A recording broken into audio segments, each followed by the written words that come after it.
Amigos y amigas de Cuatro Vientos, ¿qué tal? ¿Cómo están? Bienvenidos a a nuestro portal Cuatro Vientos en su modalidad de diálogos. Muchísimas gracias por estar con nosotros, amigos y amigas. Miren, el día de hoy, 27 de junio del 2021, agradeciendo, ya sabe usted, siempre por adelantado el hecho de que esté compartiendo, dándonos el like nuestro programa, pues como todos los jueves, estamos compartiendo el programa en diálogos con nuestro queridísimo amigo y un activista social radicado en la Ciudad de México, comunista él, Jesús Sosa Castro. Jesús, ¿qué tal? ¿Cómo estás? Qué gusto saludarte. Te mandamos un saludo hasta la capital de la República Mexicana.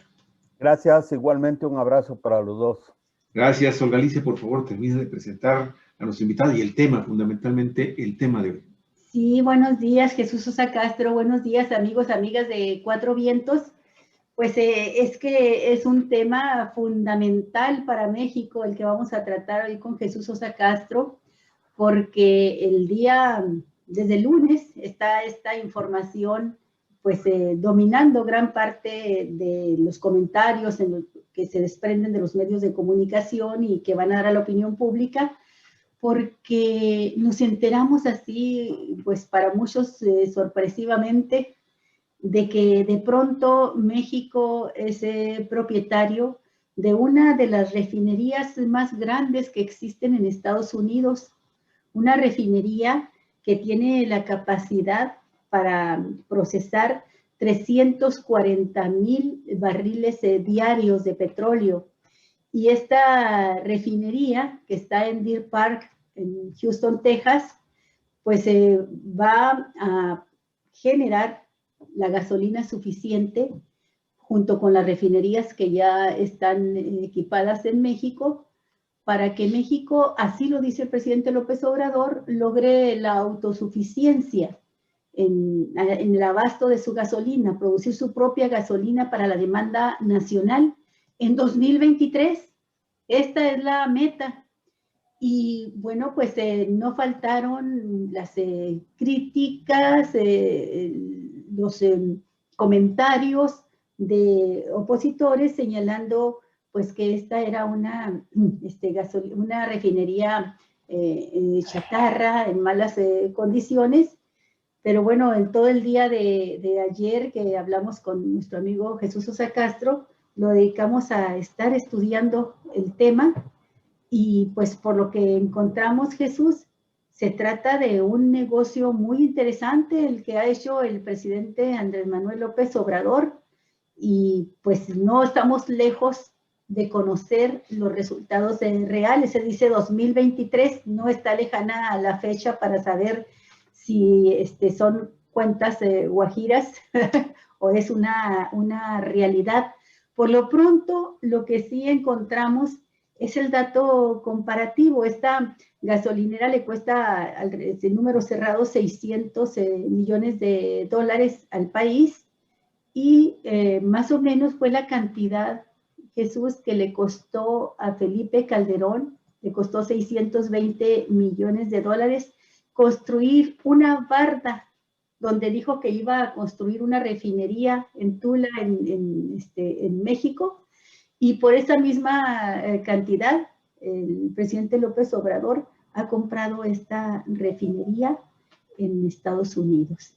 Pues platícanos tú detalles que te parezcan sobresalientes, Jesús, y si crees que con esta adquisición realmente se podrá lograr esta autosuficiencia, esta soberanía mexicana sobre un producto tan importante como la gasolina, y la meta de que con ello no aumentarán los precios de la gasolina para los consumidores mexicanos. ¿Y qué significa esto en la política energética de López Obrador? Bienvenido, Jesús Sosa Castro. Bienvenido. Gracias. Bueno, yo quisiera empezar con una frase para muchos afortunada y para otros sumamente criticable, de Paco Ignacio Taibo II, refiriéndose a un posicionamiento político que hizo el gobierno sobre la política de los españoles, tengo entendido, algo así, ¿no? se las metió doblada el presidente de la República a sus adversarios políticos, ¿no? Porque resulta que no esperaban este golpe político que ha dado el presidente de la República con un hecho verdaderamente trascendente para la vida del país, para la soberanía energética y para resolver una serie de problemas que se derivan pues de la crisis que durante los últimos años ha venido viviendo la empresa llamada Pemex, ¿no? Petróleos Mexicanos. Tengo la impresión de que el sigilo y la forma de cómo se hicieron las negociaciones, pues no solamente expresa un alto nivel de profesionalismo y de responsabilidad política en la negociación de un asunto tan complicado y tan polémico, porque es evidente que en medio de esta andanada de críticas por parte de los adversarios, en una serie de hechos de política pública que ha venido impulsando el presidente López Obrador, pues para ellos este golpe, esta sorpresa que no se esperaba, los vino a colocar en una situación político-electoral todavía más complicada. Y yo creo que la reacción que se está dando en este grupo de adversarios, en este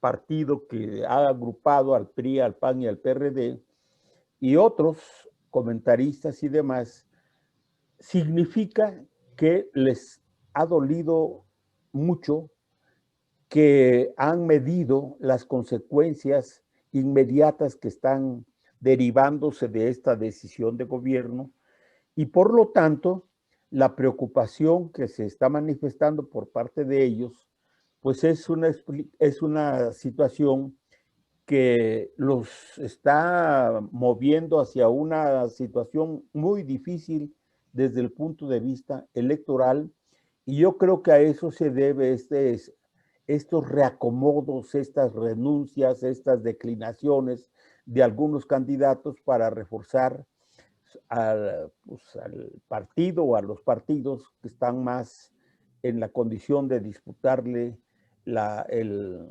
triunfo electoral a la coalición Juntos Hacemos Historia, ¿no? Para mí este logro pues tiene una repercusión muy grande, ¿no? Primero, no solo por lo que significa que a partir del 2023 México esté en condiciones de resolver su demanda de energéticos de gasolina, concretamente, para la autosuficiencia en el país. Esto por sí mismo tiene un enorme significado porque quiere decir que nosotros ya no estaremos expuestos a una situación de probable boicot o de aplicación de políticas restrictivas, de conflictos, porque por razones políticas o por las razones que fueran, estas empresas que le venden gasolinas a México pudieran en algún momento utilizar este mecanismo como una manera de presionar al gobierno mexicano para lograr otro tipo de objetivos, ¿no? Yo creo que esta primera decisión, esta decisión de haber comprado el 50% que estaba en manos de Shell y que ahora pasa a ser propiedad del gobierno, del Estado mexicano, pues es una cosa muy importante, ¿no? Y en consecuencia refuerza todo el proyecto del gobierno de la República en la idea de fortalecer la soberanía nacional respecto de todos los energéticos, porque las reformas que ha hecho el gobierno para resolver este problema de la CFE, de la Comisión Federal de Electricidad, y de Pemex, de las empresas petroleras privadas que se cuelgan de la red nacional para hacer negocios leoninos, ¿no? Entonces es algo que viene a reforzar su posicionamiento político de ir avanzando en el derecho del país, el derecho de la sociedad mexicana, para no estar expuestos a este tipo de vaivenes y de presiones de carácter internacional, ¿no? Este es un paso que a mi juicio lo calculó debidamente el presidente de la República. Se ha manifestado por parte de amplios sectores de la opinión pública nacional un respaldo inmediato, fuerte, a favor de esta decisión, haciendo, pues, como era de esperarse, comparaciones respecto de lo que pudo hacer con 600 millones de dólares el gobierno de México y lo que hizo Felipe Calderón, entre otros, con 600 millones de dólares en su intento de crear esta refinería en Tula, ¿no? Entonces yo, desde el principio que me enteré, subí un comentario pues felicitando al presidente de la República por esta decisión, y creo que la mayor parte de las fuerzas políticas independientes que están apoyando y que incluso tienen otro tipo de críticas al gobierno de México, en esta decisión de manera concreta, me parece que tiene un respaldo amplio, fuerte, el gobierno de la República. Hoy en la mañana yo oí una entrevista que le hizo Joaquín López Dóriga a Rocío Nale. No sé si la oyeron ustedes. No, fíjate, no la perdimos, pero espero recuperarla porque Rocío Nale siempre da información muy contundente y un análisis interesante de la política energética. Exactamente. Uno de los principales críticos de esta decisión del presidente de la República fue precisamente Joaquín López Dóriga.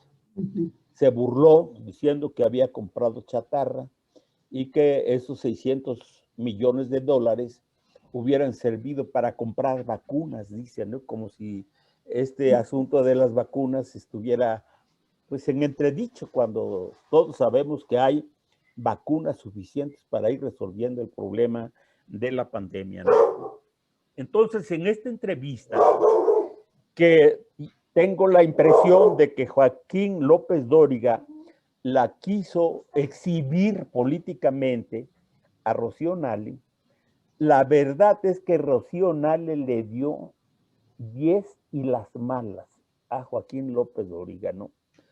Porque al final López Dóriga quiso presentar datos que no se corresponden con la verdad, hablando de que era pues una compra mal hecha, mal pensada, que no resolvía de fondo los problemas que tiene el gobierno de México o de los problemas que quiere resolver el gobierno de México, y que era una decisión fallida, incorrecta por parte del gobierno.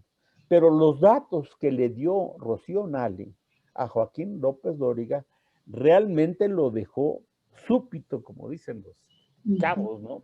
Lo dejó callado, no tuvo mayores argumentos y al final tuvo que aceptar Joaquín López Dóriga que, bueno, pues había razones para considerar positivo el contento del presidente, dijo. Hay razones para valorar el contento, la felicidad del presidente de la República.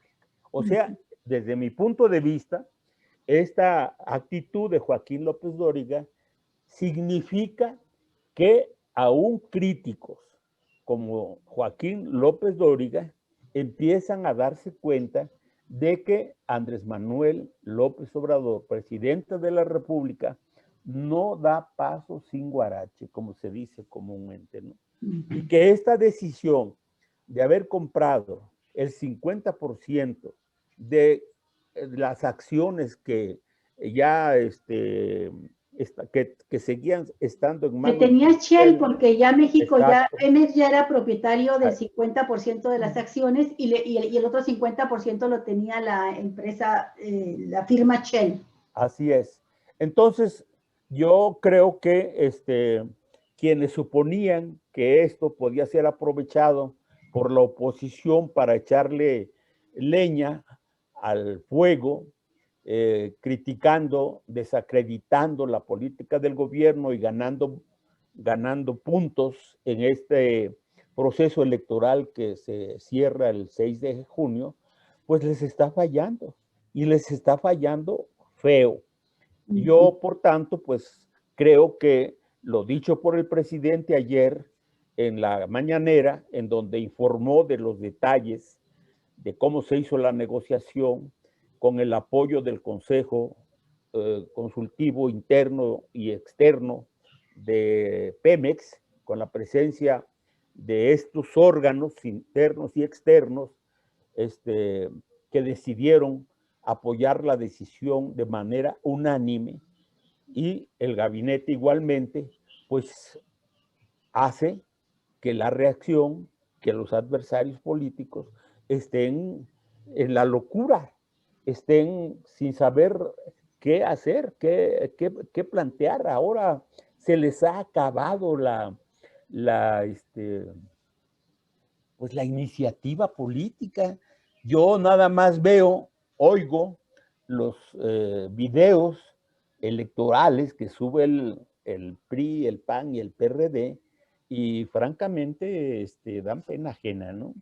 Entonces, yo creo, estoy casi dando por hecho, de que el 6 de junio Morena va a arrasar. Incluso hoy viene una proyección electoral de cómo quedarían las bancadas en la Cámara de Diputados, y Morena llegaría con cerca del 43% de votos de diputados. ¿De escaños? Exacto. Luego seguiría el PT no, con un porcentaje también alto, y el Verde igual, ¿no?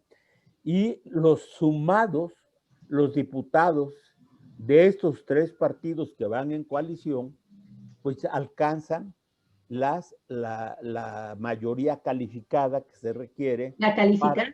Exactamente. Que se ¿no? requieren para las reformas constitucionales. Así es. Y digo esto porque, como ustedes saben y como se ve en distintas encuestas, hechas incluso por los propios adversarios del gobierno de la República, pues andan allí haciendo esfuerzos por hacer creer que Morena va a tener la mayoría, pero que no va a alcanzar la mayoría calificada. Eso es lo que ya andan diciendo ahora. Antes decían simplemente que iban a perder la mayoría relativa en la Cámara de Diputados, y ahora hablan de que la van a tener, pero que no alcanzarán la mayoría calificada, ¿no? Y andan, por último, sobre este asunto, pues haciendo esfuerzos por hacerle creer a la opinión pública y a los electores que mientras Morena va a ganar la mayoría de diputados en la Cámara Federal y en los congresos locales, la oposición va a ganar de 15 gobernadores, dice que va a ganar 10, y que Morena solamente alcanzaría el triunfo en 5 gubernaturas, ¿no? Pero bueno, pues yo no sé de dónde sacan esos datos.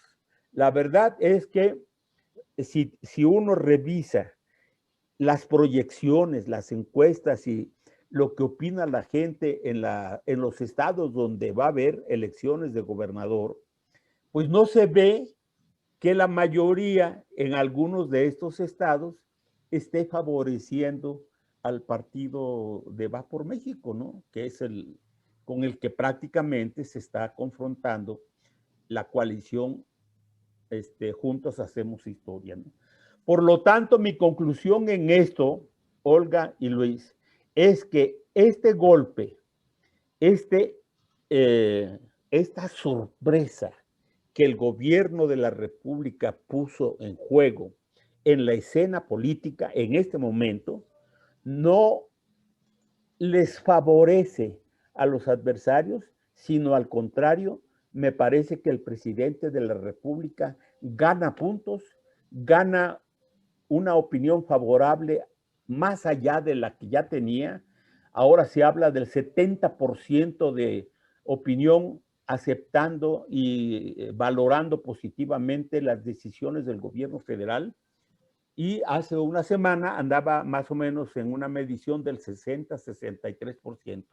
Y ahora se habla de que anda en el 70% favorable en la opinión pública. Y aunque Morena, como partido, vuelvo a insistir, no está en la escena política, no está a la altura de las circunstancias, yo sostengo que la gente va a votar a favor de Morena porque ve en la política, en las políticas sociales, sobre todo del gobierno de la República, la necesidad de seguir apoyando la cuarta transformación. Esa es mi opinión sobre este punto. Gracias, Jesús. Mira, ayer que se dio a conocer ya con más detalle la adquisición de esta refinería de Deer Park de Houston, Texas, me llamaron la atención, Jesús, varios datos que dio a conocer el director de Pemex, Octavio Romero, y entre ellos la muy alta dependencia alcanzada por México respecto a la gasolina. Sí. Es de veras escalofriante el dato, considerando que somos un país petrolero y que este recurso pues ha sido uno de los más importantes para el desarrollo económico de México y también para tantos problemas que hemos padecido como el de la corrupción, porque es un recurso que en manos de corruptos pues ha desviado cantidades millonarias a bolsillos de políticos y de empresarios, y sin embargo, pues es el oro de los mexicanos. Pero entre los datos que estaba dando Romero, mencionó uno en especial que corresponde a los gobiernos de Fox, Calderón y Enrique Peña Nieto, porque resulta que entre el año 2001 y 2018, las importaciones de gasolina en México se multiplicaron por 11 veces más la importación de gasolina. Por eso también este problema de los gasolinazos en los últimos sexenios, el incremento constante de las tarifas, pero lo más grave, la dependencia mayúscula respecto a Estados Unidos con algo que es fundamental, la gasolina. Perdemos la gasolina, se paraliza el país. Claro. Y a partir de 2014, cuando supuestamente México iba a entrar a un periodo pues de jauja en materia de política energética, porque es cuando se aprueba la reforma energética impulsada por Enrique Peña Nieto, señalando que el efecto inmediato que tendría es el incremento de la producción de petróleo en el país, pues en ese año de 2014 las importaciones de gasolina ya empezaron a superar a las exportaciones de petróleo que hace México. Entonces es cuando te parece absolutamente absurdo que este país petrolero esté vendiendo el petróleo al extranjero y lo que obtiene de ello no le alcance ni para comprar la gasolina que requerimos en el país para mover nuestros vehículos y nuestra maquinaria. En 2010, dice Octavio Romero, México exportaba, en 2010, exportaba 48,000 millones de dólares en petróleo e importaba 35,000 millones de dólares en gasolina. Había pues todavía una balanza todavía favorable a México.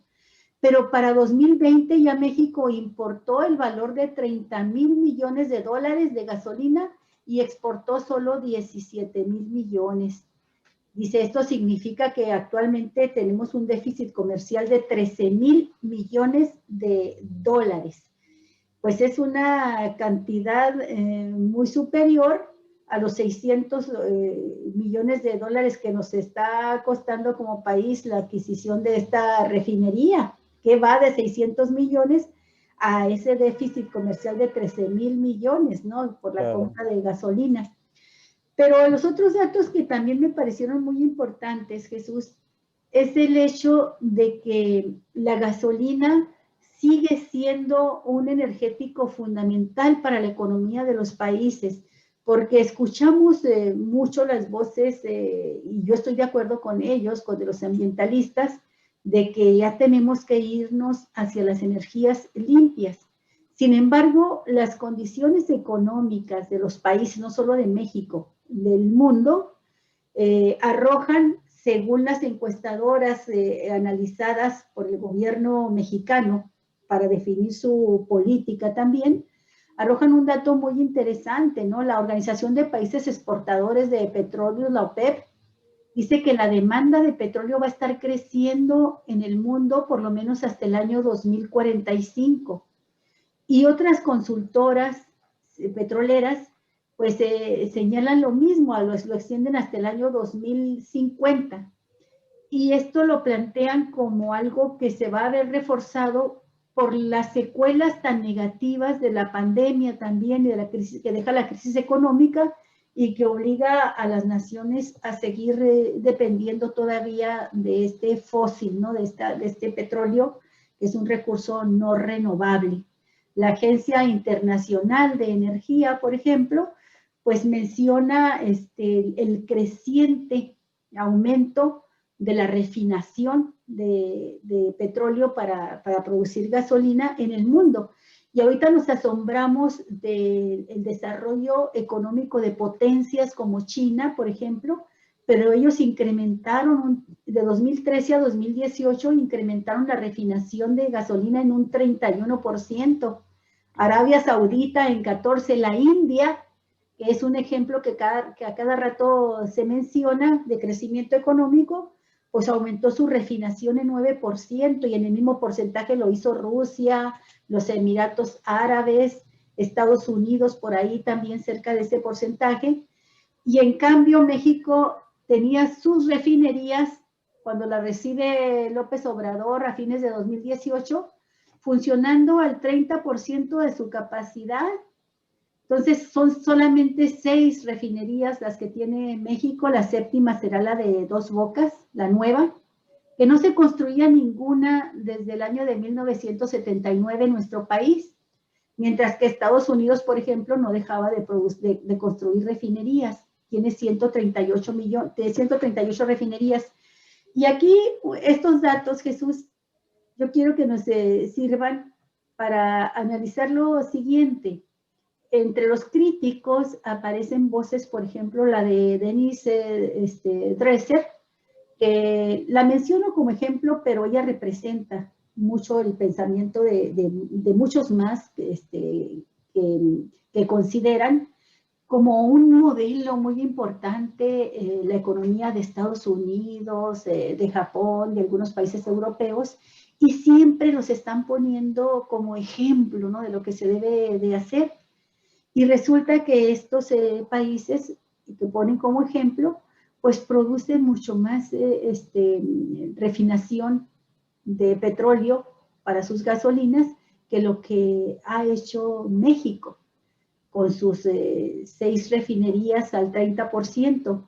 Las de Estados Unidos están igual que la que acaba de adquirir México, en una capacidad de un 80% de su planta instalada para producir gasolina. Entonces, creo que incluso por el lado de sus propios argumentos, pues caen en contradicciones. ¿Tú cómo ves esta proyección que se hace de la gasolina todavía, del petróleo y la gasolina como un elemento importante para la economía de los países? ¿Y qué nos significan estas inversiones que está haciendo López Obrador para restaurar las 6 refinerías que tiene, construir otra y comprar una más. ¿Qué nos significa en términos de la política energética mexicana? Mira, hay en la entrevista esta de Rocío Nale con Joaquín López Dóriga, hizo una serie de aportaciones de datos sobre este asunto que estás planteando. López Dóriga le preguntó que si no era mejor que estos recursos que utilizó el presidente de la República para comprar esta refinería, mejor los hubiera empleado en impulsar las tecnologías llamadas limpias. Y Rocío Nale le dijo, mira, los datos que yo te voy a dar son aproximaciones, porque no los tengo con la precisión con los que los dio Rocío Nale hoy en la mañana, pero digamos, dice, actualmente tenemos un parque vehicular cercano a los 350 millones de vehículos en todo el país. De esos 350 millones de vehículos, de transportes que se manejan, que circulan con gasolina, tenemos cerca de 200,000, algo así, que son transportes que utilizan electricidad para moverse, transportes eléctricos. Si esta tendencia continúa, para el año 2035 tendríamos un parque vehicular cerca de 400 millones de vehículos circulando con gasolina y cerca de 2 millones de vehículos que se transportarían, que circularían utilizando electricidad. Entonces, le dice, ¿cómo vamos a dejar de atender las necesidades que tienen que ver con los combustibles fósiles cuando vemos que no hay posibilidades de que en un tiempo relativamente corto estemos en condiciones de resolver otra vía que no sea precisamente la utilización de los combustibles fósiles? Entonces, aún utilizando estas energías limpias llamadas, de todos modos, no tenemos la tecnología necesaria como para pensar que para el 2030, 2035, 2040 ya podamos sustituir los combustibles fósiles por el transporte eléctrico. Eso es una aberración, no es posible sencillamente. Y a esto se debe que la mayor parte de los países productores de petróleo, incluso a los que no tienen petróleo, están construyendo refinerías pensando justamente en esto, de que van a pasar muchos años todavía para estar en condiciones de sustituir los combustibles fósiles por otro tipo de combustible.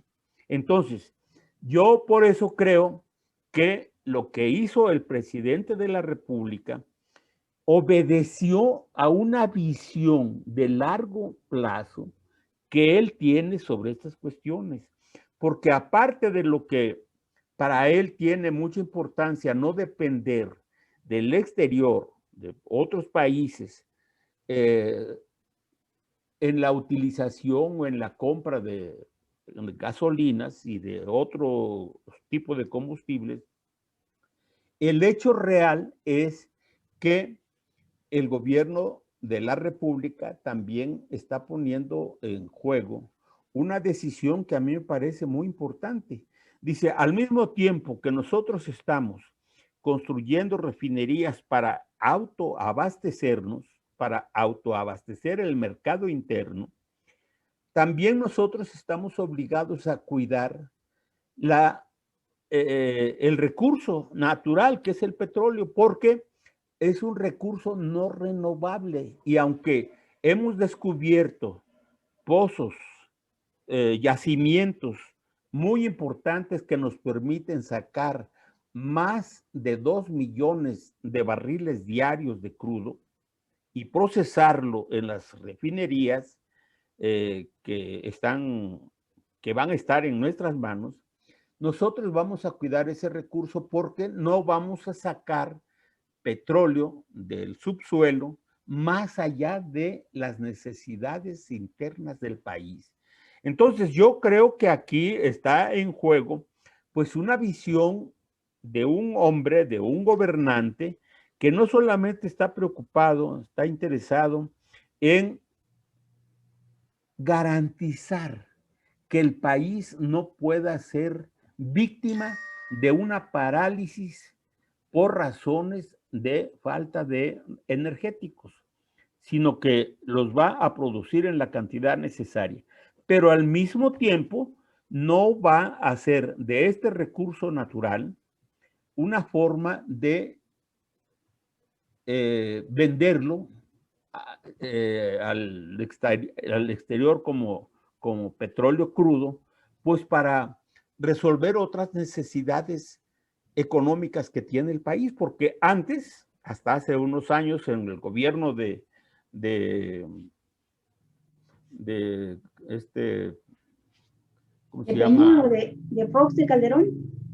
No, todavía de Fox, porque ya en el caso de Felipe Calderón y de Peña Nieto ya no fue tan así, ¿no? Pero todavía me parece que al principio del gobierno de Vicente Fox, el 40% de los recursos que provenían del petróleo eran utilizados para el desarrollo del país. Y para los ingresos de Hacienda venían en un 40% de Pemex. Exactamente, construcción de escuelas, hospitales, carreteras, etcétera, etcétera, ¿no? Y ahora eso, la economía y el desarrollo del país ya no depende de los recursos provenientes del petróleo. Ya hay otra manera de financiar estas obras, especialmente pues cobrando los impuestos que tienen que pagarse por parte de los empresarios y de todo mundo, ¿no? Y de allí es donde se están utilizando los recursos para resolver las necesidades básicas de infraestructura, hospitales, medicinas y demás del gobierno de la República, ¿no? Entonces yo creo que esta decisión del gobierno federal, pues es una decisión no solamente de una visión política de mediano y largo plazo, sino que es una decisión con un sentido social más allá de lo común, ¿no? Y es justamente lo que le está dando al gobierno de la República, especialmente al presidente López Obrador, pues el crédito político, la autoridad política y moral más allá de nuestras fronteras. Yo estaba escuchando algunos comentarios de periodistas de América Latina, de Brasil, de Argentina, del Perú y de otro, y se la pasan ponderando de manera positiva la decisión del gobierno de México y criticando a sus gobiernos que no han encontrado la salida a muchos de los problemas que enfrentan sus países, a pesar de que cuentan con recursos naturales también que les pueden ayudar a salir de la situación en la que se encuentran, ¿no? Por tanto, yo concluyo diciendo en este punto que por más esfuerzos que hagan los adversarios de López Obrador para desacreditar sus políticas, yo sostengo que este es el principal activo político que se va a poner en juego en este proceso electoral del 6 de junio y que va a haber una votación masiva a favor de Morena y de sus partidos aliados, ¿no? Lo digo porque aquí en donde yo vivo, Olga, que es una colonia, pues yo me arriesgaría a decir que una colonia de origen religioso, cristero incluso, ¿no? Porque es una especie de dormitorio de toda la gente que vive alrededor de la Basílica de Guadalupe, de todo lo que significa este fenómeno religioso, ¿no? Ese centro religioso, sí. Exacto. Bueno, pues la mayor parte de esta colonia es panista. Pensaba y votaba siempre por el PAN. Y ahora, a pesar de que tiene críticas fuertes como yo las he hecho públicas, incluso por la forma de cómo el alcalde, que es morenista y que se quiere reelegir, ha incumplido sus promesas de campaña de hace 3 años, la gente va a votar por Morena. Me lo dicen, me lo reiteran. ¿Por qué? Pues porque primero hay muchos adultos mayores que están viviendo aquí, que están recibiendo los apoyos sociales del gobierno y que están valorando de manera positiva pues todo lo que ha significado este tipo de políticas de ayuda a los jóvenes, a los discapacitados, a los campesinos, a los pequeños productores, etcétera, etcétera, ¿no? Y por lo tanto yo auguro pues una derrota aplastante para la oposición. Y esto pues me alienta, me da gusto por un lado, y por el otro pues me preocupa enormemente lo que está pasando en las filas del partido, porque no dan una, no reaccionan. Y luego pues internamente nos están resultando allí unos opositores que Dios guarde el hora, ¿no? Como Porfirio Muñoz Ledo, ¿no? Yo quisiera hacer una breve intervención en este momento, aprovechando esta situación que siempre te identifica como un morenista y comunista crítico. Autocrítico. Que siempre yo te he respetado y te he admirado por eso, Jesús, porque eres de los pocos que lo hacen dentro del mismo partido Moreno. Fíjate que vemos ahora con esta situación que se da con el anuncio de esta compra del 51% de las acciones de esta compañía, porque no estaban a 50-50, sino que era mayoritariamente Shell, y el 49% era propiedad de Petróleos Mexicanos.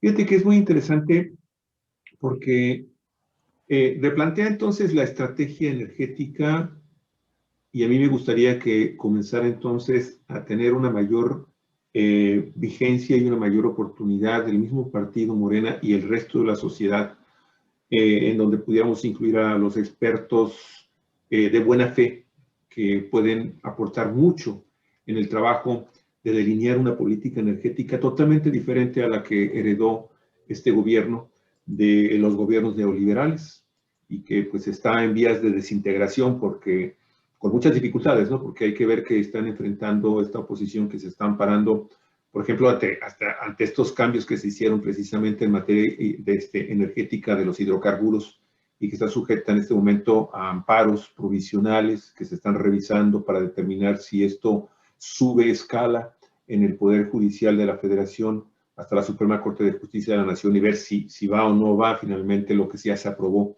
en el Congreso de la Unión.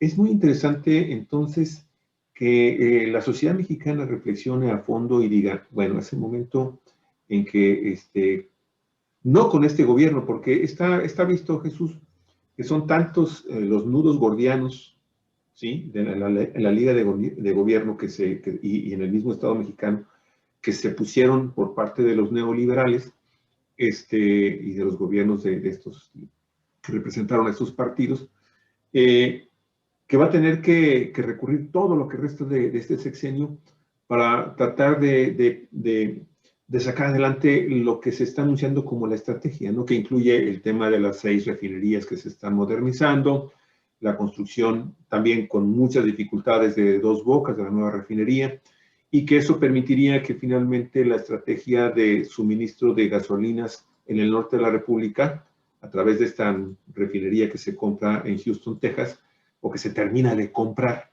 porque al final de cuentas es lo que está sucediendo, se está terminando de comprar esa refinería.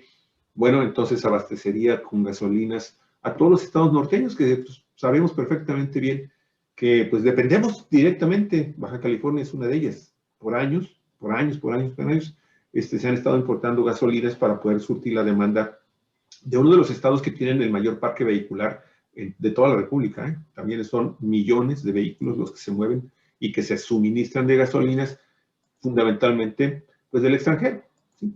Entonces, ahora la idea es muy interesante porque yo me imagino que, como lo comentaba Olga, hay organizaciones de carácter ambientalista que tienen la posibilidad de dar algunas propuestas muy interesantes para prepararnos a la transformación en el uso de combustibles hacia combustibles ya no fósiles y que comienzan a desarrollarse, pero ese desarrollo se tiene que hacer también con independencia, porque lo que ha sucedido hasta el momento en el tema de las energías alternativas es de que han tenido que venir compañías transnacionales y multinacionales, fundamentalmente de España, que están quedándose con todos los contratos.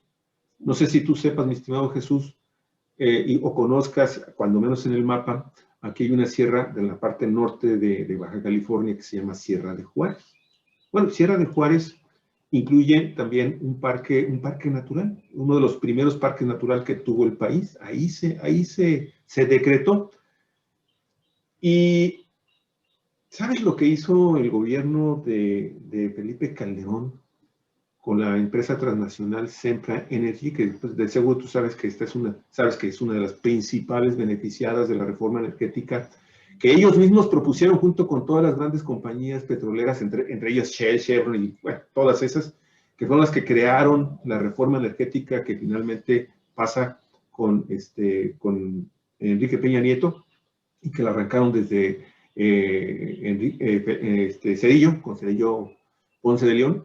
Bueno, empezaron ellos a ver también el gran negocio que es ya en este momento en el mundo las energías eólicas y pidieron una concesión y el gobierno federal, con Felipe Calderón, les dio casi 270,000 hectáreas de esa sierra, mi estimado Jesús, para que ahí construyan más de 1,000 aerogeneradores de energía eólica, que está muy bien, o sea, es energía que no contamina tanto, que sí tiene problemas también de contaminación y de problemas de otro tipo de afectación al medio ambiente, pero que desafortunadamente esa energía no se consume en Baja California, se está exportando en su totalidad, ¿sí? Y hace unos días ya, porque en este proyecto Sempra fue también asociado, no recuerdo, creo que fue con Iberdrola, con una de esas compañías también muy poderosas a nivel mundial, y se quedaron con ese proyecto, y ahora hizo Sempra lo mismo que hizo ahora Petróleos Mexicanos. Sempra tenía el 49%, y a principios de este año le compró a Iberdrola, si es que es esa compañía, no recuerdo bien el nombre, pero creo que sí es esa, le compró el 51% de las acciones y ya es propietaria de todas esas extensiones concesionadas y donde ya está desarrollando algunos aerogeneradores, que por cierto no le cayeron nada bien al presidente de la República en un viaje que hizo acá a Baja California. Se paró y platicó con un señor que vivía ahí en los cerros, en esa sierra preciosa, bueno, para mí es muy preciosa, es muy linda, que se llama La Rumorosa, unas rocas preciosas ahí. Bueno, se bajó y platicó con una persona que vive ahí. Y digo, ¿qué tal? ¿Cómo la ves? No me acuerdo el nombre del señor. No, dice, esta es una porquería, es un ruidero. Dice, y aparte aquí había un montón de aves, ahora ya desaparecieron todas esas aves. Pero bueno, el chiste es entonces que existen posibilidades, o sea, no se trata de que la reforma energética, que a futuro, por lo que está sucediendo con el efecto climático, con el cambio global, en el calentamiento global, no se trata finalmente de continuar contaminando con gases de efecto invernadero que generan ese tipo de explotaciones de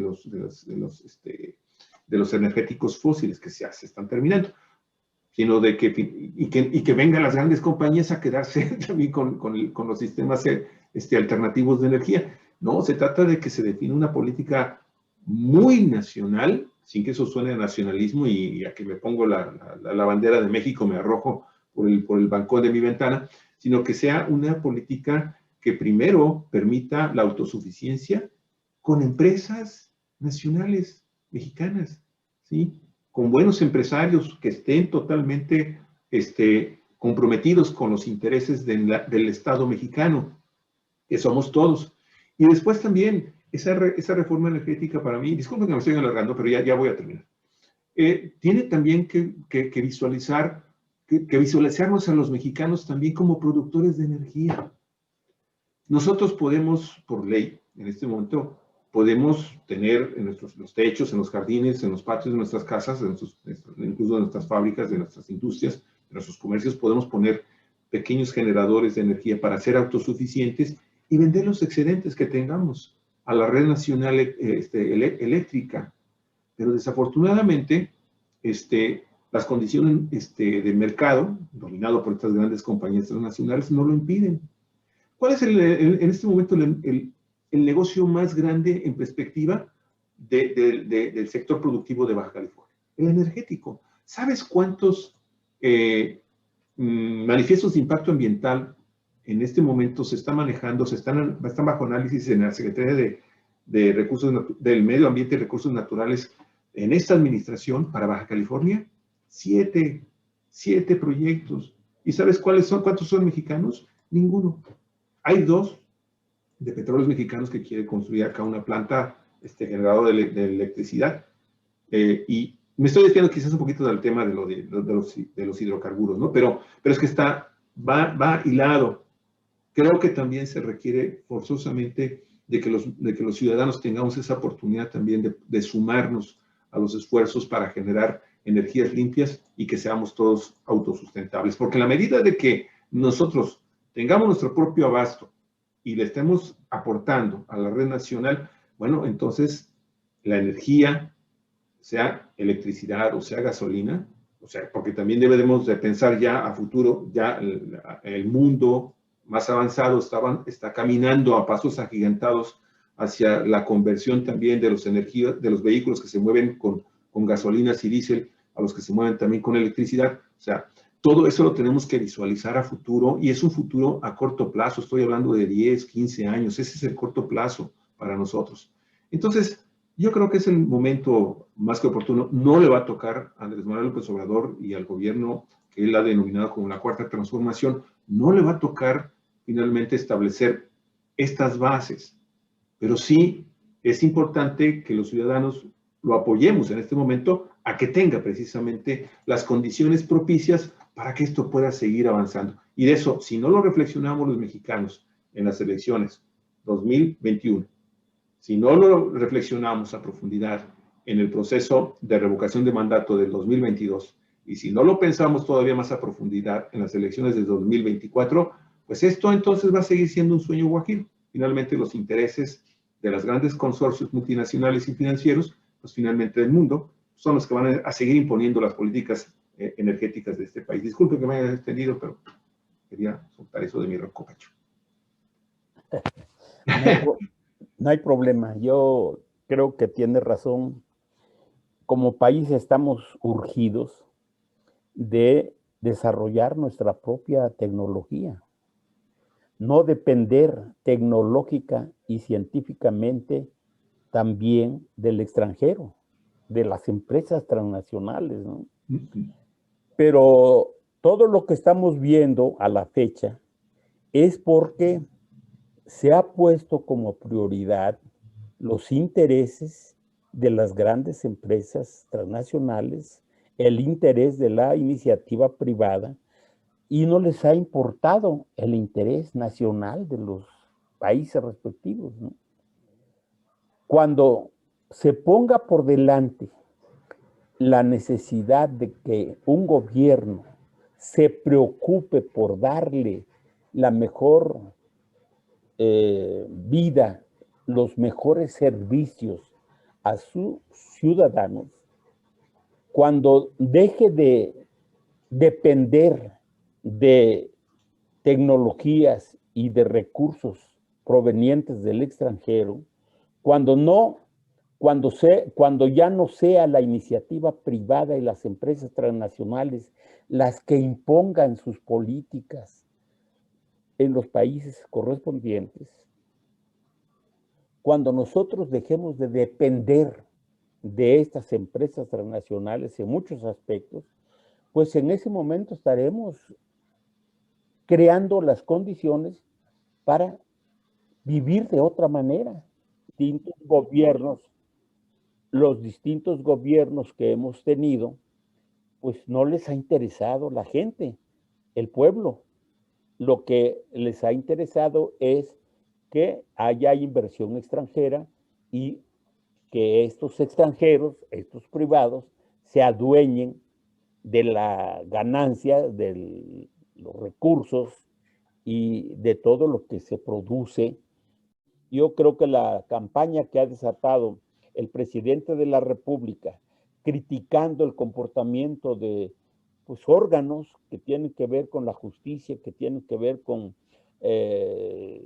la aplicación de políticas públicas que sirvan al pueblo, pues es lo correcto. Me parece que lo que está ocurriendo en el Poder Judicial, lo que está ocurriendo en otros órganos autónomos, de que en lugar de servir al pueblo, están sirviendo a los intereses de los privados, de los que se han robado, los que se han privilegiado, los que se han creído dueños del país, pues eso está en la picota ahora, está en la crítica pública por parte del gobierno, y yo creo que nosotros debiéramos contribuir a que la gente vaya esclareciendo este tipo de cosas, de tal manera que poco a poco avancemos en esta dirección que te preocupa a ti, que nos preocupa a muchos mexicanos.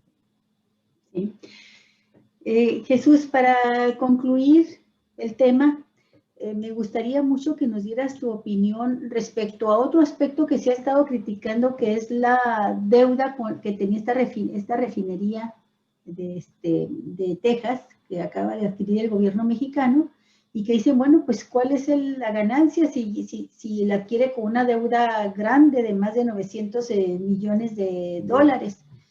¿Y qué es lo que tú entendiste, comprendes de la información que se dio a conocer de ayer mismo de cómo se paga esa deuda? Porque yo me quedo en el entendido de que la planta cuesta 596 millones de dólares, de los cuales se paga poco más de 100 millones en efectivo, y que los otros 400 y tantos millones quedan como parte de la deuda, ¿verdad? Que tiene la empresa y que lo va a ir pagando en México por lo que le corresponde como socio que estaba de esta refinería. La parte que le correspondería de la deuda la asume así y lo va a ir pagando de sus recursos, ¿no? Del país.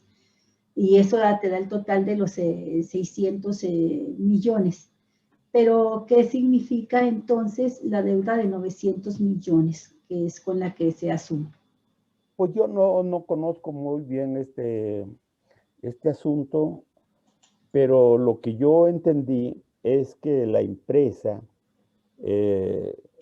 que se acaba de comprar por parte del gobierno de México es una empresa que al ser vendida tiene que cubrir los compromisos con sus socios y resolver lo que tuvo que ver con la inversión para la reconfiguración de la misma empresa. Es decir, la empresa se entrega de alguna manera reconfigurada y con la necesidad de que los que fueron socios o los que son socios pues reciban lo que les corresponde. Eso es lo que yo entiendo que está obligada la empresa a cubrir. Y en consecuencia, una vez que se firme el convenio, una vez que la empresa pase a manos del gobierno mexicano, bueno, pues tendrá que ir junto con los antiguos administradores, porque tenían la mayoría de las acciones, pues ir resolviendo estas cuestiones para que no haya ningún problema, ningún reclamo de los socios o que tengan que ver con los problemas que se pudieran presentar en la empresa misma. Es decir, si el gobierno mexicano recibió la empresa con un déficit en su reconfiguración y tiene necesidad de actualizar tecnológicamente una parte de esa empresa, bueno, pues me parece que esa es una cosa que hay que cubrir. Y yo entiendo que esos gastos, esas deudas, son de las que se está hablando. No creo que haya una deuda especial, porque hasta donde yo sé, la empresa solamente en el año pasado, en el 2020, dejó de percibir ganancias, no tuvo ganancias, pero en todos los demás años, esta empresa obtuvo ganancias que se fueron reinvirtiendo en la propia empresa. Entonces yo no entiendo qué otro tipo de deuda podría estar por resolverse, por pagarse, ya sea por los actuales socios mayoritarios o por los nuevos socios que van a comprar la empresa, no sé, a partir del año 23 o no sé a partir de qué momento, ¿no? Pero yo creo que no es la típica deuda, digamos, que se pide por parte de un gobierno o de una empresa a un banco internacional, al Fondo Monetario Internacional, que tenga que ser cubierta en un plazo determinado y que ahora se le cargue al nuevo comprador. Yo no creo eso porque los años anteriores al año pasado, al 2020, la empresa obtuvo ganancias y no, me parece que no estaba o no está endeudada con la banca internacional o con empresarios privados o no sé con quién, ¿no? Pero yo más bien pienso que eso que llaman deuda tiene que ver con los recursos necesarios utilizados en la propia empresa, que para que funcione, para que esté en su nivel óptimo, pues tengan que cubrirse para que la empresa siga resultando rentable. De Sí. otra manera, pues yo creo que estaríamos comprando ahí un problema anexo a lo que se va a pagar de los casi 600 millones de dólares, ¿no? Pero realmente no tengo mayor información sobre esta cuestión de la deuda.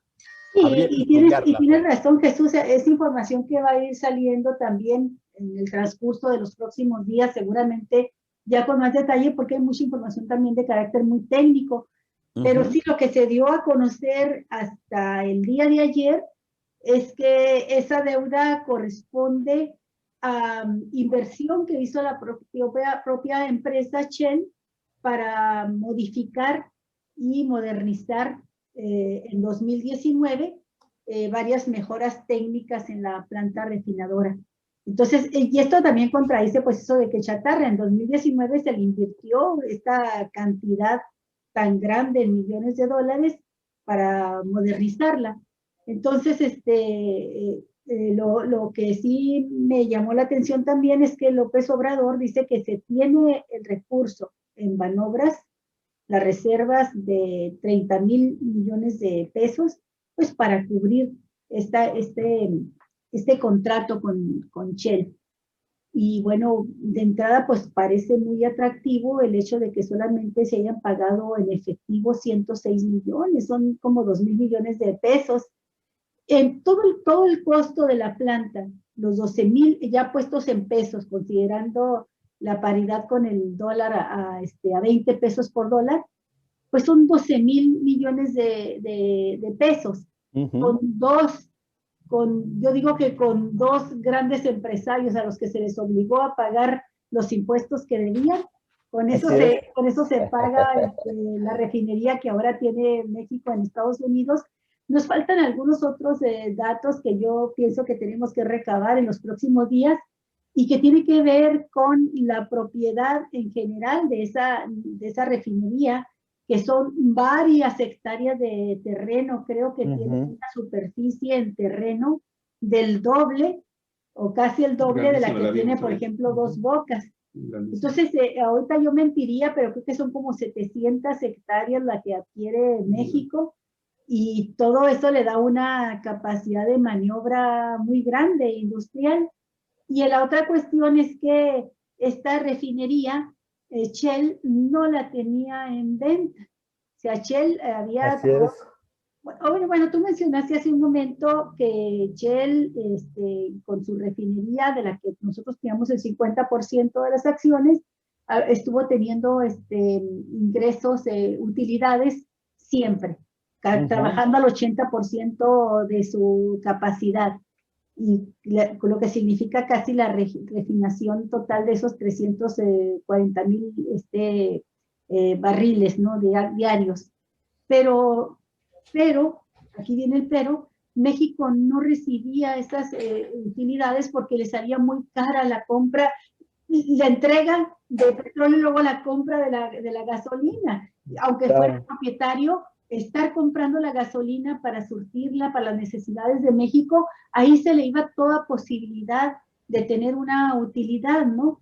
Esto es muy importante mencionarlo así, porque cuando te dices, bueno, si tenía utilidades y México era el socio a la mitad con Shell, ¿dónde quedaron las utilidades de México? Claro. Quedaron en la compra de la gasolina refinada ya para traerla al país, porque acabamos de dar las cifras de cómo fuimos haciéndonos cada vez más y más dependientes, al grado tal de que ya hoy recibimos menos por la venta del petróleo crudo que lo que tenemos que pagar por el petróleo ya refinado y convertido en gasolina. Pero otra de las ventajas, pues, es que esta gasolinera, esta refinería en especial, Shell no la tenía para la venta. Debe haber sido un proceso muy interesante del que espero nos vayan contando la historia de cómo se fue convenciendo por parte del gobierno federal a los empresarios de Shell de que sea esta refinería la que le vendieran a México, porque es la que está ubicada estratégicamente para que México pueda traer la gasolina en buques por el Golfo de México, y pues nos facilita las cosas para entregar los energéticos al consumo, a la demanda nacional. Me dicen que la ubicación es estratégica y se puede llegar perfectamente por vía marítima, que es por la manera en que se ha estado trayendo también hacia el centro del país. Yo pensaba originalmente que era para entregar toda esta gasolina fundamentalmente a las necesidades del norte de la República, pero bueno, el caso es que tendría que ser por pipas hacia el norte de la República y por buques al centro del país. Necesariamente el transporte del ferrocarril también puede ser una opción, y el norte de la República hay que entenderlo como Chihuahua hacia la costa del Golfo de México, porque obviamente Sonora y Baja California nos cocinamos aparte. Requerimos forzosamente de nuevas instalaciones, algún tipo de obra, de algún tipo de proyecto interesante.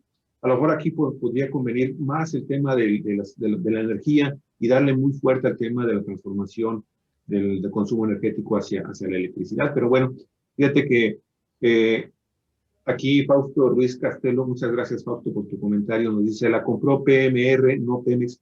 No, en realidad, mi estimado Fausto, la compró una filial mexicana de Petróleos Mexicanos, una filial directamente de Petróleos Mexicanos, que está operando directamente y era la tenedora de las acciones por parte de Petróleos Mexicanos con esta refinería, allá en Houston, Texas.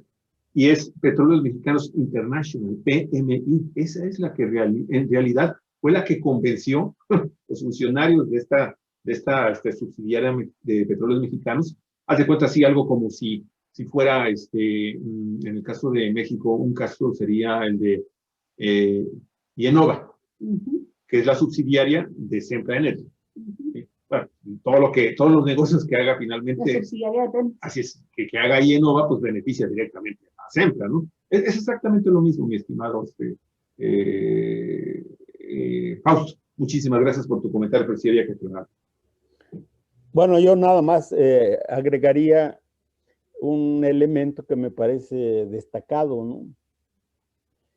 Creo que uno de los factores que influyeron en la negociación del gobierno mexicano o de Pemex para comprar esta refinería de Deer Park,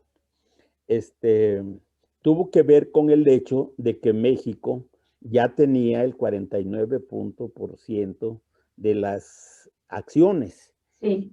Porque eso de alguna manera contaba con el antecedente de que formaba parte de esa empresa que había aportado recursos, que había aportado,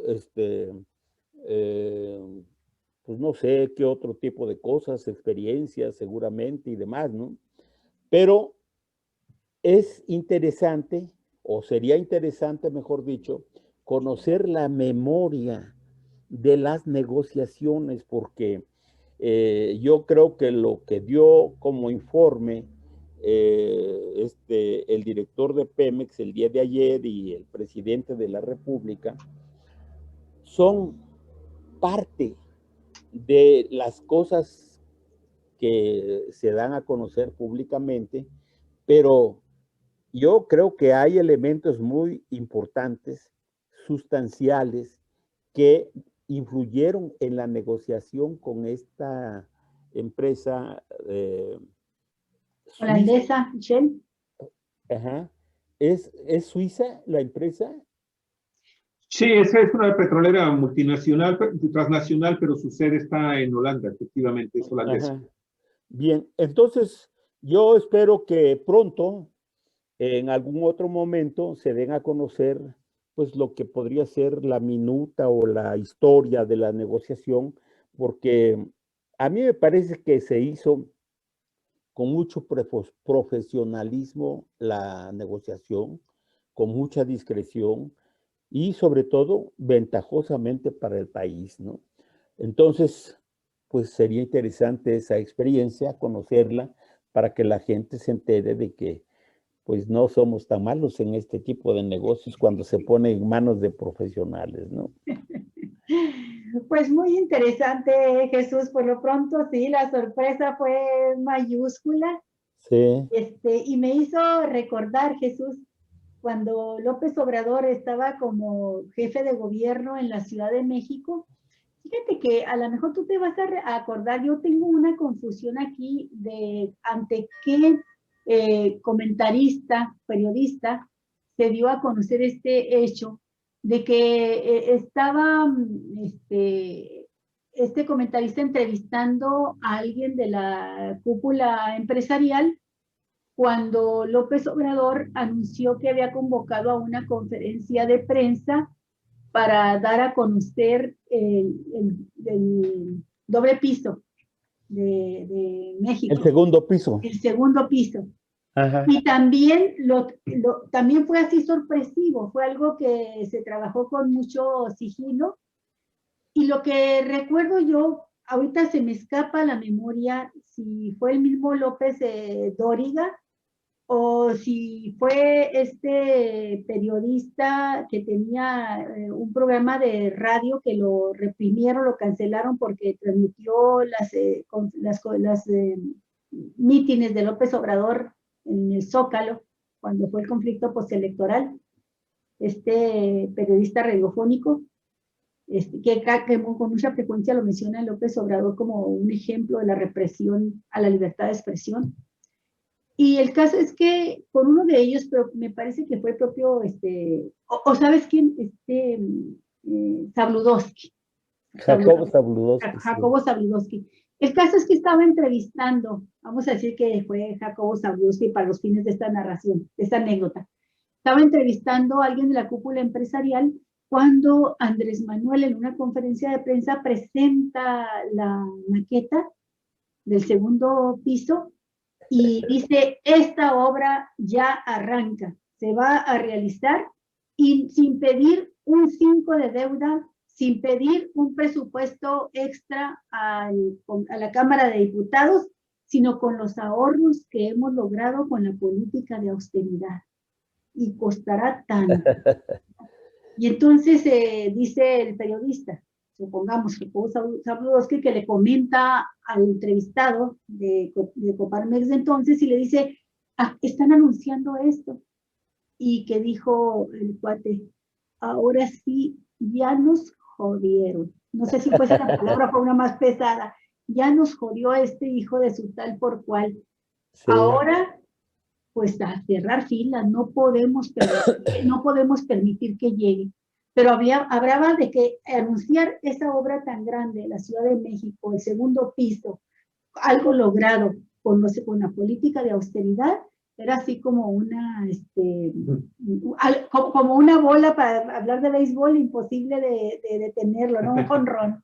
Oye, y ahora aparte, sí, que se cuiden porque pues ya el gobierno federal anda en busca también de un director del Banco de México con una idea más nacionalista, más progresiva, más social, y que pues podría abrirse entonces ahí sí la gran caja de ahorros de este país, que son varios cientos de miles de millones de dólares los que están ahí guardaditos, las reservas que tiene nuestro país, y que entonces ya con una política social bajo estricto control de transparencia y honestidad en el manejo de esos recursos, entonces podría ser el motor que está esperando este país para poder arrancar realmente hacia su modernización, ¿sí? Y hacia el bienestar de todos sus integrantes. Porque tú habías pensado, tú habías dicho la cantidad de hectáreas que maneja esta compañía. Fíjate que son 2.300 acres. Y aquí la información que trae CNN dice que son más de 9 millones de metros cuadrados los que la superficie que abarca son 900 hectáreas, efectivamente son 2.300 acres, 900 hectáreas, y que quien hizo el negocio con Shell, ¿sí? En estas proporciones 49 y 51, fue el gobierno de Zedillo, de Enrique Zedillo Ponce de León, en 1993. Ahí fue donde surgió este proyecto. 1993 es cuando se formó esta empresa. ¿Pero quién fue el negociador, Luis? No sé quién habrá sido por Petróleos Mexicanos. Déjame ahorita busco quién era Petróleos. No era, ¿quién era? No recuerdo, pero sí estamos hablando de 930.7 hectáreas. Fíjate, no soy tan mal en aritmética. Sí, son más de 900 hectáreas. 930.7 hectáreas. Y creo entonces, porque yo traía el dato de 700, que 700 hectáreas son las que tendrá Dos Bocas. O sea, es la refinería más grande hasta ahorita que adquiere México, no solamente en la planta que corresponde a la refinación del crudo, sino también en la superficie. Y caray, no deja de ser interesante saber que México tiene 930 hectáreas del territorio estadounidense, ¿no? Aquí hay algo también muy interesante que sería sujeto de análisis, que de momento se nos pasó, pero de momento lo encuentro. Habría que ver qué es lo que va a hacer el gobierno mexicano, Petróleos Mexicanos, con las compras de petróleo para que se pueda refinar la gasolina, ¿sí? Porque la información que se está dando por CNN es en el sentido de que esta refinería que tiene el nombre de refinería Deep Park LP, procesa en su inmensa mayoría petróleo crudo amargo que se importa desde Sudamérica, África, Estados Unidos y otros lugares del mundo. Y resalta que en este momento México está importando más de la mitad del petróleo crudo procesado que requiere esta empresa petrolera nacional. Así que habría que ver qué se va a hacer con la compra del crudo. Se van a mantener estas compras con estos clientes. Obviamente deben de existir contratos que se tienen que cumplir, pero habrá que ver si, no hay que olvidar que también tenemos por ahí un tesorito guardado que se anunció en cuanto a reservas petroleras de yacimientos, gracias, de yacimientos petroleros allá en Tabasco, que también es una cantidad enorme por lo que nos han dicho, aunque obviamente ya luego los enemigos jurados de Andrés Manuel. La operación, no es para tanto. Esto ya se conocía y no es para tanto. Bueno, Dice el gobierno que son cantidades muy importantes que ayudarán muchísimo a reducir ese déficit que tenemos ahorita actualmente en la producción petrolera y que también va a generar que se reduzca el déficit, ¿no? El déficit entre lo que estamos importando y el consumo local. No sé si eso podría generar posiblemente que también Petróleos Mexicanos mande a esa refinería, aunque no, ya me acordé, porque ese yacimiento se encuentra muy cerca de en donde están construyendo dos bocas. Sí, es un yacimiento de 600 millones de barriles de petróleo que está en Tabasco, en el municipio de Centro Tabasco. Así es. Así es. Y eso es para dos bocas. Sí, pero lo que mencionó López Obrador a propósito de lo que estás diciendo es que de estos dos yacimientos tienen la cantidad suficiente del petróleo para poder garantizar la producción de gasolina nacional en 2023. Hay que hacer todavía un montón de trabajo técnico industrial para la extracción del petróleo y la entrega. Lo que sí es que las cifras que mencionaba hace un momento Jesús, es en el sentido de que hay petróleo suficiente para extraer hasta 2 millones o poco más de 2 millones de barriles diarios, pero que el compromiso es no superar nunca el 1.800.000, porque con esa cantidad se cubre las necesidades actuales de demanda de gasolina, Javier. Entonces, yo nada más contesto con este dato así grueso que dieron a conocer ayer, de que hay el petróleo en terreno nacional suficiente para poder refinar para el autoconsumo. Sí. Estupendo. Sí. Bueno, ¿algún comentario final? Pues yo, como circula un video en las redes, estoy decepcionado de Andrés Manuel porque nos prometió una refinería y nos sale con 2 más, ¿no? Llévate tu casa de campaña y ponte ahí enfrente del Palacio Nacional. No cumple su palabra, nos mintió. Pues muy interesante, Jesús. Yo creo que la información que está por salir es todavía superior a la que conocemos hasta ahorita, porque estaban realmente eufóricos todos los integrantes, empezando por el presidente, los integrantes del gabinete relacionado con las políticas energéticas de este país. Ayer que los vi, dije, estos traen más todavía, que hay más de fondo. Pero bueno, creo que hay motivo para celebrar, Jesús. Y que se esté criticando, pues caray, de veras, nada más, lo digo sinceramente, habla de lo miserable que es esta oposición, que no es capaz ni siquiera de alegrarse de una tan buena noticia para México, de las mejores noticias que hemos tenido en muchos años. Jesús, sí. En muchos años.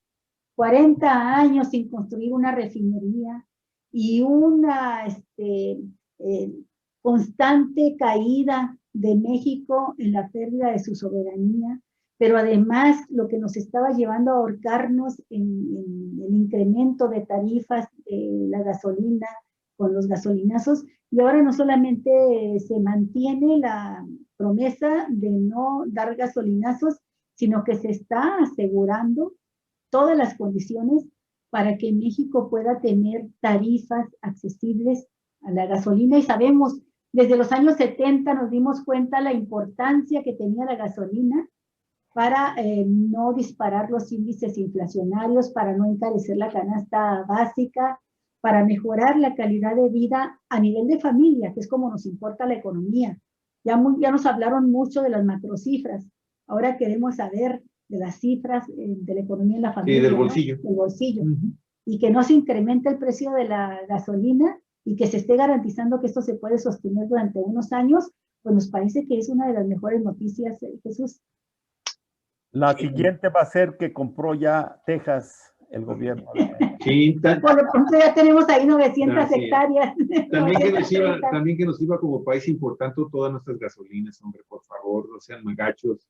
como de que ya vamos a ser autosuficientes, o nos quieren llevar a la autosuficiencia, por favor. Oye, y por último, Jesús, de lo que estuviste mencionando en materia político-electoral, que yo no te quise dar mucha bola por ahí porque me interesaba más este tema de la refinería, pero sí es también deplorable ver personajes como Calderón a nivel nacional, o como el priista Fernando Baeza Meléndez, es gobernador de Chihuahua, acusado del fraude electoral en 1986 contra el panista Francisco Barrio.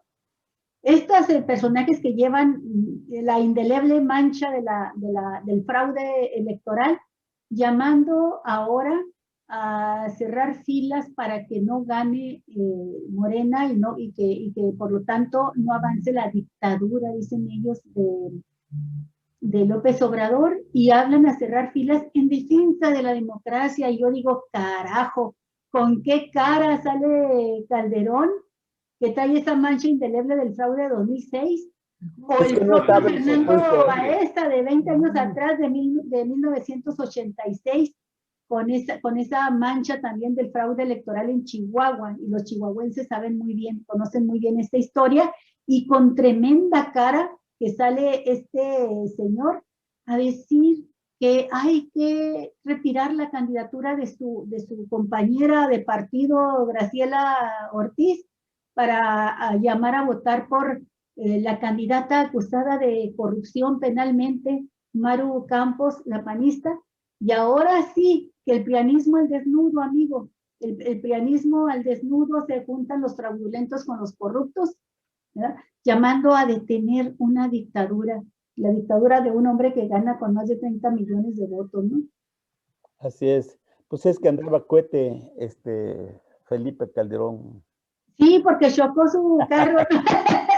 Chocó su carro, mira cómo iba tocando el tambor, la trompeta. Querido Jesús, nos vemos el próximo jueves, víspera de las elecciones ya. Sí, muy bien, pues un abrazo, cuídense, y estamos pendientes a ver qué ocurre de aquí al próximo jueves, ¿no? Hasta pronto. Nos estamos viendo en la cuenta. Que tengas bonita semana. Igualmente. Amigos, muchísimas gracias por estar con nosotros sintonizando nuestra primera emisión del día de hoy. Tenemos una segunda en un rato más. Vamos a atacar los temas de candentes que tenemos acá en Baja California con los temas electorales, ¿sí? Adhesiones, cancelación de candidaturas, registros de último minuto para candidatos, en fin, muy interesante lo que está sucediendo también en materia electoral. En un ratito más regresamos con ustedes. Muchas gracias, amigos, buen provecho y hasta prontito.